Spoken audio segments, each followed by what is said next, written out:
मात, विज्ञानावर मात आणि सर्व जीवावर मात केली म्हणून जगन्नाथ बाबा धमनीत बसले. विठ्ठल विठ्ठल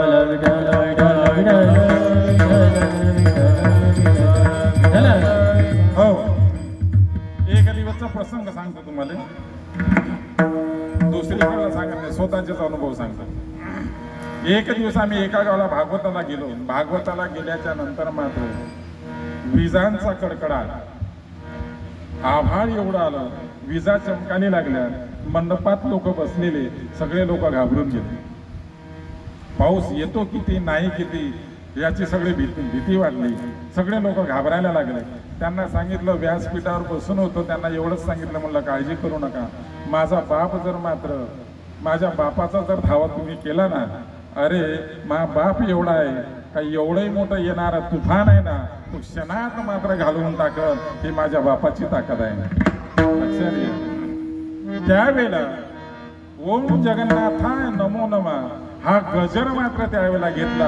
सगळ्याच्या मुखातून वधवल्या गेला. 15 मिनिटं मात्र जगन्नाथाचा गजर केला. गरजणाऱ्या विजा, तडतडणाऱ्या विजा आणि गरजणारा आभाळ मात्र क्षणात मात्र निघून चाललं गेलं. त्यावेळेला आमचं कार्य सुखरूप झालं. की निसर्गावर मात करण्याची ताकद म्हणजे जगन्नाथाची. निसर्गावर मात जगन्नाथ बाबा करतो. पुन्हा एक दिवसचा प्रसंग सांगतो तुम्हाला. आम्ही जवळपास 2001 मध्ये आमची मात्र पैदल वारी काढली आमच्या मठावरून. पाथरी गावला आमचा मुक्काम झाला. मुक्काम झाल्याच्या नंतर दुसऱ्या दिवशी सकाळी निघालो.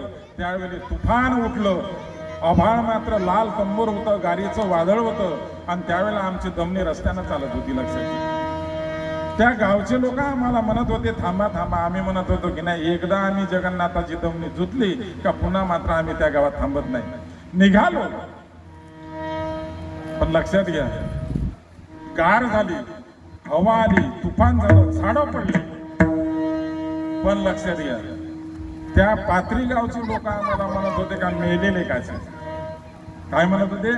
मेलेले काचे म्हणे हे दमनीवाले. आणि समोरच्या आम्ही सायकल्यामध्ये गावामध्ये गेलो, ते लोक तोंडात मोठा घालायला लागले, तुम्ही आले कसे, तुम्ही आले कसे. कारण रस्ता पाहिला तर सगळा पाण्यानं भरलेला होता. तुफान वादळ होतं. याही गावात तुफान वादळ होतं. विजांचा कडकडाट, गार पडली तर याही गावामध्ये गार पडली. आणि मधात आम्ही मात्र सुखरूप चालत होतो. आम्हाला थेंब सुद्धा लागला नाही. ही जगन्नाथाची किमया. लक्षात. भाव पाहिजे नाही का, काय पाहिजे, ही निसर्ग